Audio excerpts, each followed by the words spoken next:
Hello and welcome to another episode on Football Talk Podcast. My name is Ozzy and I'm your host for today's show. Only a few weeks remaining until the end of the season, but we're not any closer to knowing who will finish at the top and who will get relegated. 11 games were played during match week 35, so let's begin with Tottenham. And boy, what a terrible week it's been for Tottenham fans. Let's start with their recent game, and that was at Stamford Bridge.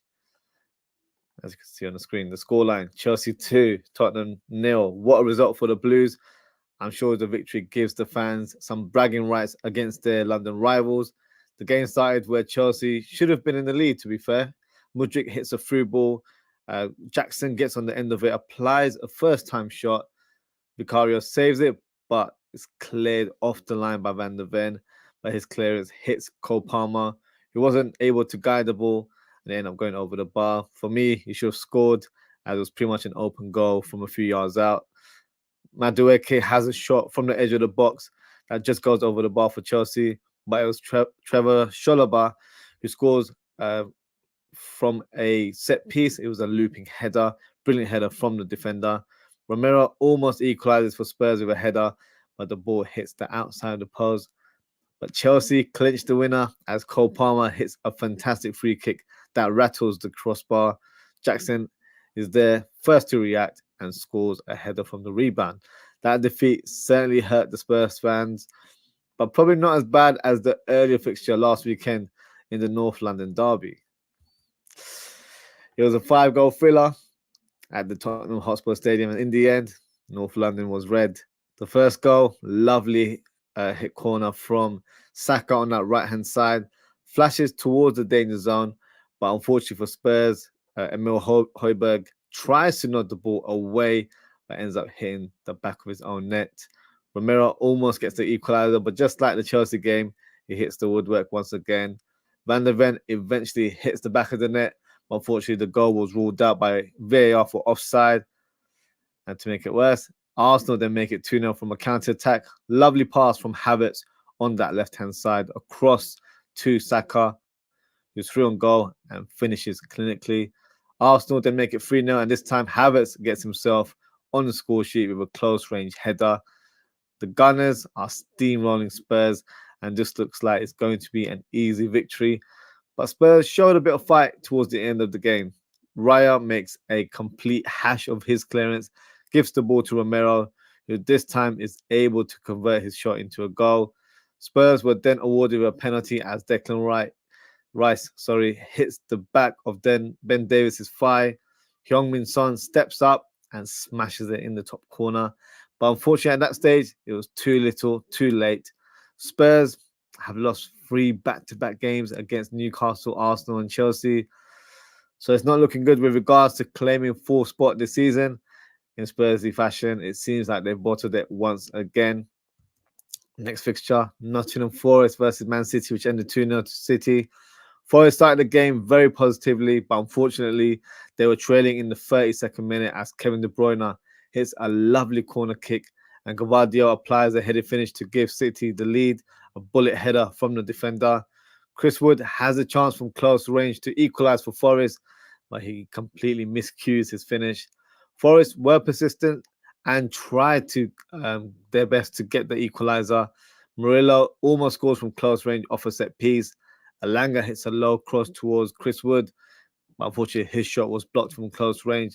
But it was the serial assassin, Erling Haaland, that makes it 2-0 with a nice finish with his right foot. And that goal pretty much killed the game and awarded City with yet again another victory.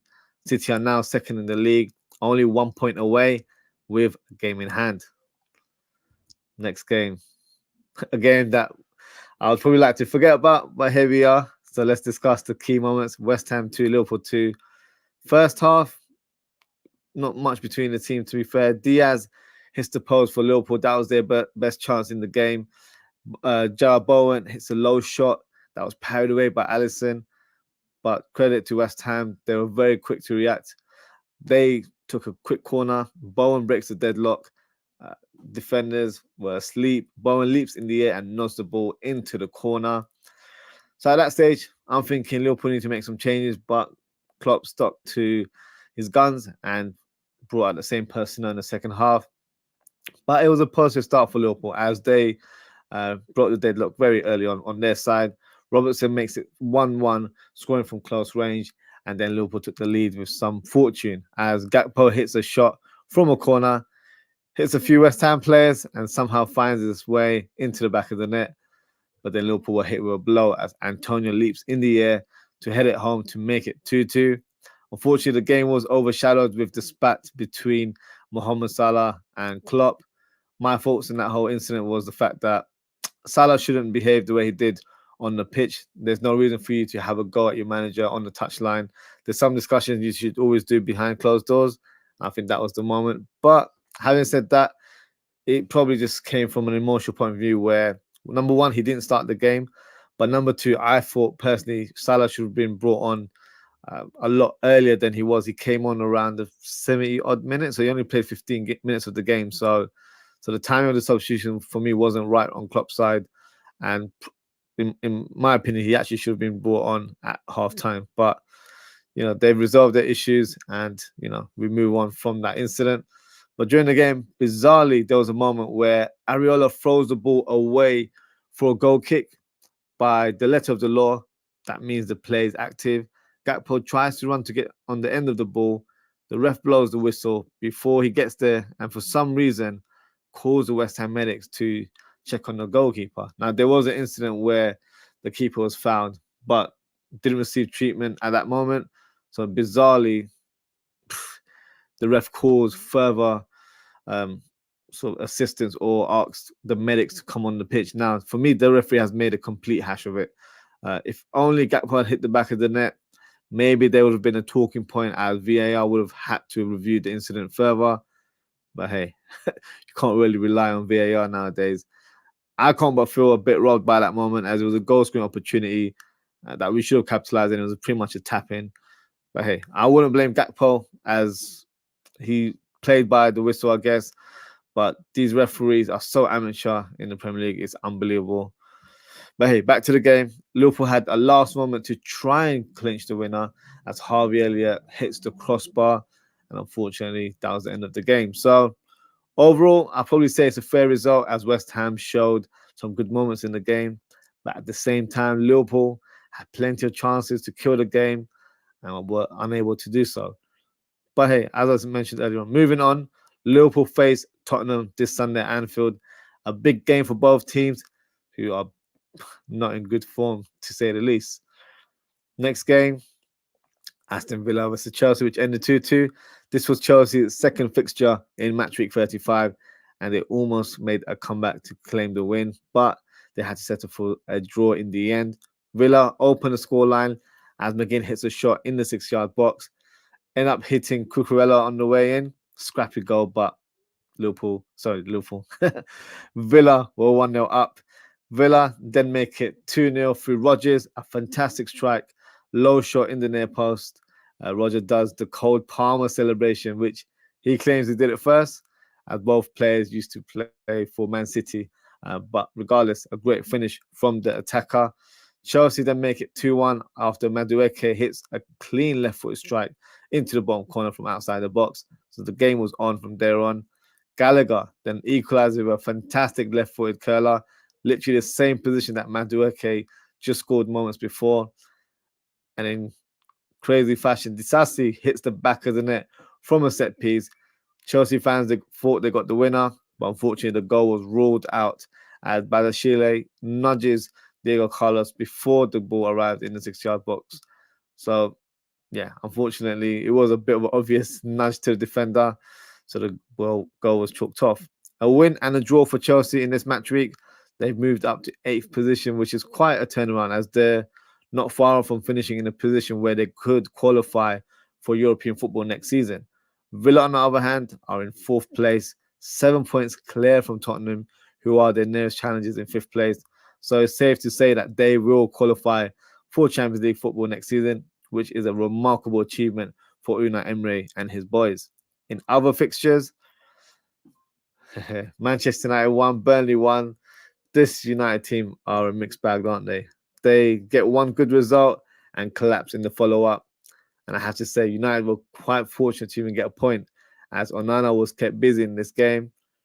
But United took the lead through an Anthony finish. Then moments later, Onana applies the flying elbow on Amdouni in the box, and a penalty was awarded. What was Onana thinking? That elbow was something Roman Reigns would be proud of.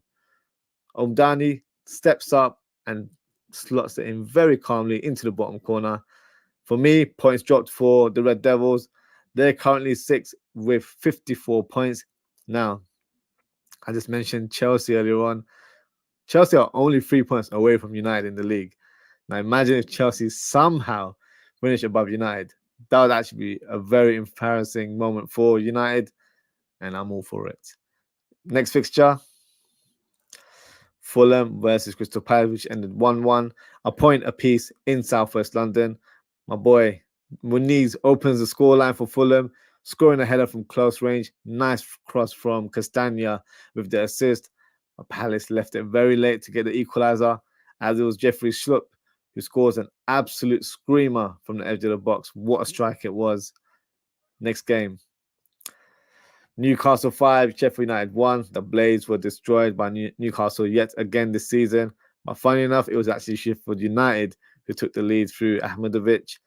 Isaac equalizes for Newcastle with a lovely finish from a tight angle. Speaking as a Liverpool fan, please, Liverpool, bring this guy to the club this summer. I'm telling you, he's the one, because we need a clinical finisher in front of goal, and I feel like he's the man that can do the job for us. But back to this Newcastle game. Guimaraes makes it 2-1 for Newcastle with a diving header. Newcastle were then awarded the penalty after Holgate fouled Gordon in the box. Isaac steps up and finishes in style. He scored in 7 games in a row now. What a striker he has been for Newcastle this season. Ben Osborne scores an own goal to make the scoreline 4-1. And then Callum Wilson, who makes his return, scores the 5th goal for Newcastle coming off the bench. The next fixture, Wolves versus Luton Town, which ended 2-1 to Wolves. Wolves finally got the first win after some weeks, to be fair. Hwang Hee-chan opens the scoreline with a nice effort from the left side. Totti then makes it 2-0 with a diving header. Luton managed to grab a consolation goal through a Carlton Morris volley. Unlucky for Luton to not get anything from the game. But I would say it's not over. 3 games still remaining, and they're only 1 point away from safety. So one team to look out for in terms of the relegation battle there. Next fixture, Everton versus Brentford, which finished 1-0 to Everton. Another win for the Toffees. That's 3 back-to-back wins, and that's also 3 clean sheets, which is a great start. Idris Gueye, who scored against Forest a couple of weeks ago, gets himself on the score sheet once again, and this time he was the match winner to take all 3 points. Next fixture and final fixture, Bournemouth versus Brighton, which ended 3-0 to Bournemouth. The Cherries dominate and won the game in style against the Seagulls. They opened the scoreline through a Senesi header from close range. Unal makes it 2-0 with a fantastic leaping header. And Justin Kluivert makes it 3-0 after he smashes the ball into the back of the net with his left foot. Fun fact, Justin Kluivert has actually scored more Premier League goals than his father, Patrick Kluivert, former Barcelona striker, as I'm sure you're all aware. And for me, was one hell of a player and one of my favorite strikers of all time. So that is the end of our Match Week 35 review. Before we close the show, it's only right that I announce the FPL Manager of the Week, and that goes to Jeet Shah. His team is called Rolls-Royce Reese, and he managed to gain 93 points. So well done to Jeet, who's now climbed up to 50th in the league. In terms of my performance, yeah, I'm ready to pack my bags. I got 47 points and have now dropped to 65th in the league. Abysmal from my side. But hey, before we wrap up, let's have a look at the table and see if there's any changes in the top 10. So let's share my screen now. So let's have a look. Look, there's not been much changes in the top 6. As you can see, Jordan is still number 1. And you've got Tayo Sees, who's moved up from previous weeks. He's at number 2 right now. Joseph Harrison's at third place. Anas is at fourth.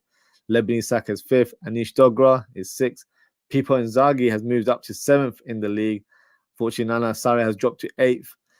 Kojak De La Cruz, which I believe is a new name, in the top 10. He's moved up to ninth. And we've got Jon Snow, who's also a new name. He's moved up to 10th in the league. So we've got 2 new entries in the top 10 with a few weeks remaining. Let's see how they do in the league. So, yeah, so that is the top 10 of our FPL league.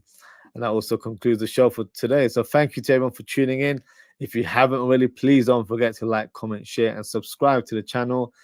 In terms of upcoming shows, I'll be doing one literally in 5 minutes, as I will be doing the match preview of Liverpool versus Tottenham shortly after the show. This match takes place this Sunday.